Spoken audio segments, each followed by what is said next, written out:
Si se hiciera hoy en día una encuesta mundial que dijera cuál es la mujer más fascinante del mundo, no nos cabe duda que saldría elegida Kim Kardashian o alguna de las hermanitas Kardashian.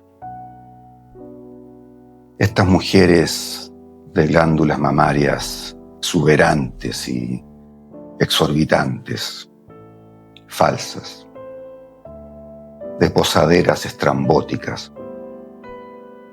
Mantengamos, por favor, el respeto al lenguaje y al léxico. De innumerables operaciones de toda índole, de manejo de los filtros, etcétera, etcétera. Pero con un cerebro del tamaño de una ameba. Y entre brebajes intomables y acaloradas discusiones con el caballero,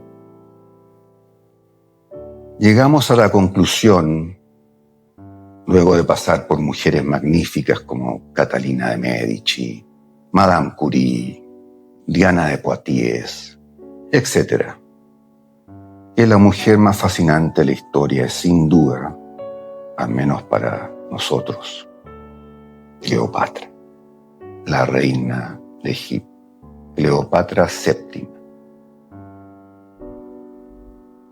Y es en ese ánimo que queremos que nos acompañen a develar sus secretos, sus grandezas, sus carencias, sus escándalos. Por lo tanto, en este momento, les develaremos cómo era realmente Cleopatra.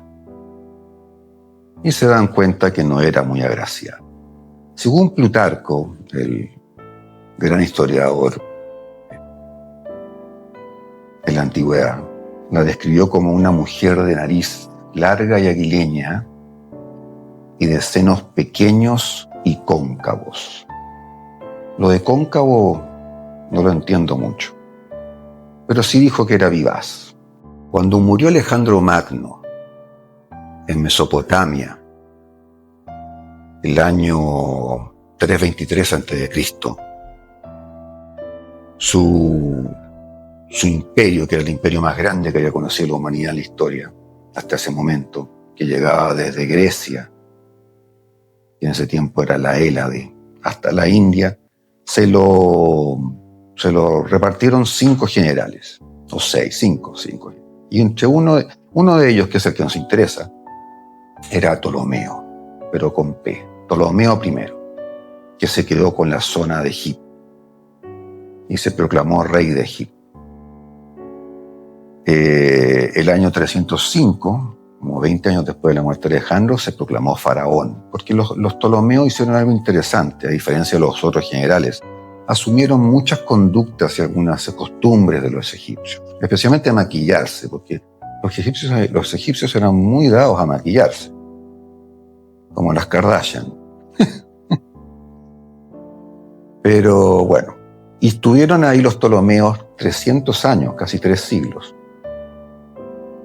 En Alejandría, obviamente, la ciudad que fundó Alejandro. Y todos los faraones se llamaron Ptolomeo. No eran muy creativos en el arte de nombrar sucesores. Cleopatra nació en el año 69, un año coherente un poco con sus artes en el ámbito del lecho, que son muy famosas. Y ella era una mujer extremadamente interesante porque fue la primera, aunque fuera la última faraona, que aprendió el idioma de los egipcios. Todos hablaban griego, obviamente. Escribió tratados de medicina. Fue lingüista, obviamente. Fue comandante naval. Los egipcios tenían una gran flota naval y ella era la comandante. Estamos hablando de una mujer de variados recursos intelectuales y también sensoriales, obviamente. Al principio se casó con 2 hermanos, Eso se daba mucho, el tema de estas relaciones incestuosas en las dinastías, pero también se dio después en Europa y se dio también en las grandes civilizaciones de Sudamérica.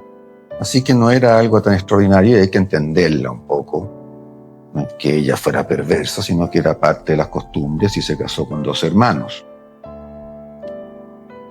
Pero bueno, ella tuvo que enfrentar la llegada de los romanos, que era una fuerza inevitable en ese momento y que estaba conquistando todo lo que era Grecia, Siria, Mesopotamia, Turquía, etcétera, etcétera. Y esta mujer sabía, porque era muy, muy, muy brillante, que no podía combatirlos en términos bélicos. Así que pensó que podía seducir. ¿Y cómo lo hizo? Primero llegó César, que era bastante viejo, ya tenía como 50 años, que para los tiempos de ahora serían como 80. César era un hombre bastante especial, como ustedes saben, y llegó a Egipto porque Egipto era el granero de Roma. El pan era muy importante y el trigo era básico. Y el trigo que consumía en Roma venía de Egipto, así que Egipto era muy importante para los romanos.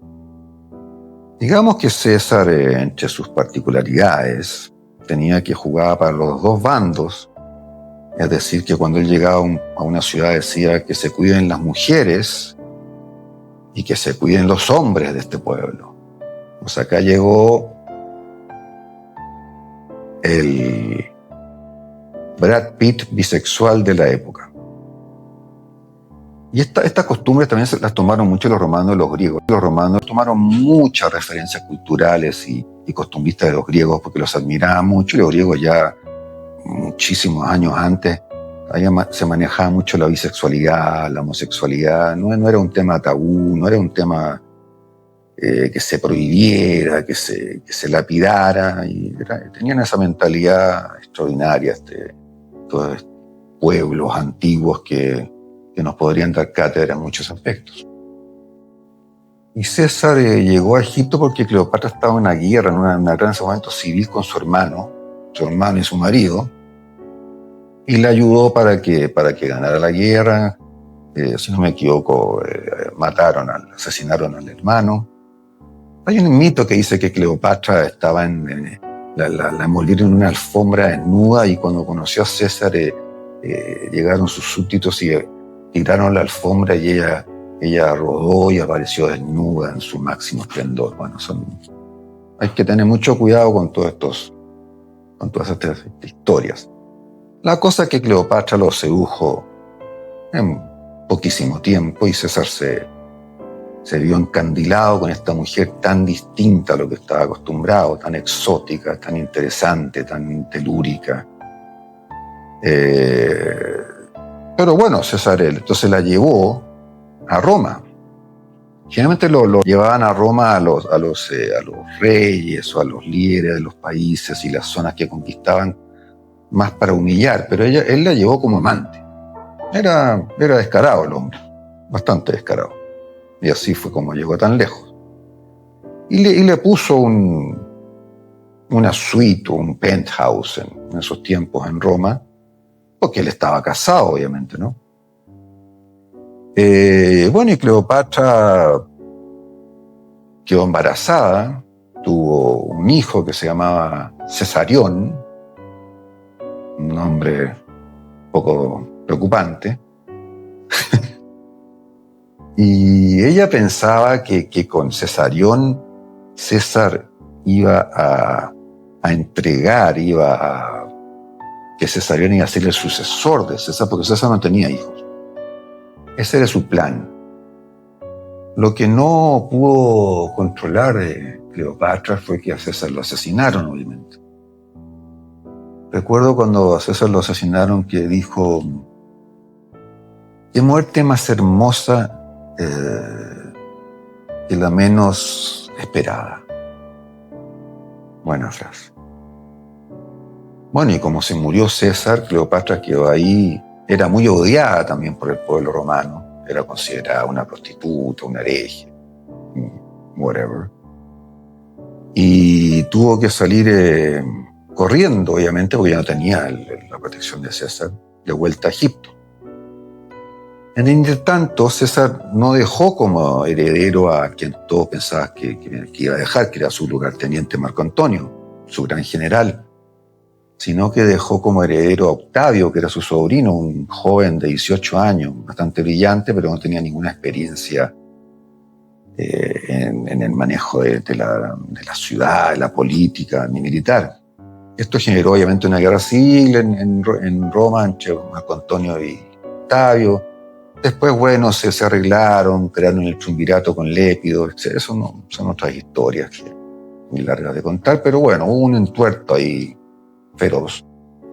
Y cuando llegaron a cierto acuerdo en el triunvirato, Marco Antonio se fue a combatir al imperio parto, que estaba en la zona de Siria, de Irán, de Irak. Era un imperio, era el único imperio que realmente le había hecho el peso a Roma y que finalmente los romanos se veían superados incluso bélicamente. Entonces Marco Antonio partió a ver si podía subyugar a los partos.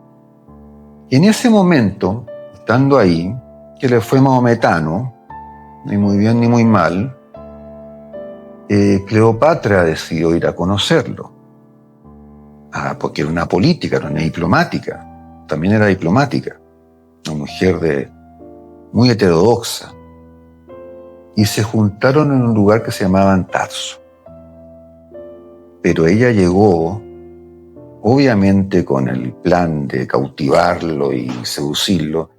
Dicen que en una barca de oropel increíble, era como el Cirque du Soleil, pero de lujo, de esplendor absoluto. Fue el espectáculo más grandioso según todos, incluso los cronistas romanos, que eso era visto hasta ese momento en términos de entrada, de cómo un monarca o una monarca, en este caso, llegaba a un encuentro. Y Marco Antonio quedó embelesado, quedó totalmente cautivado por esta mujer.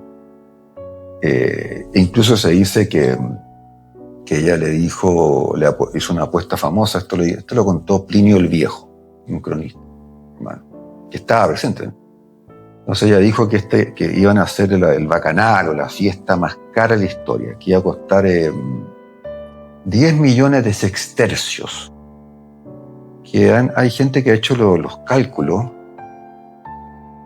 y dicen que serían como 15 millones de euros ahora. Marco Antonio lo homenajeó carnalmente, ella también, y ella parece que era muy, muy dúctil, tenía muchas herramientas en ese arte.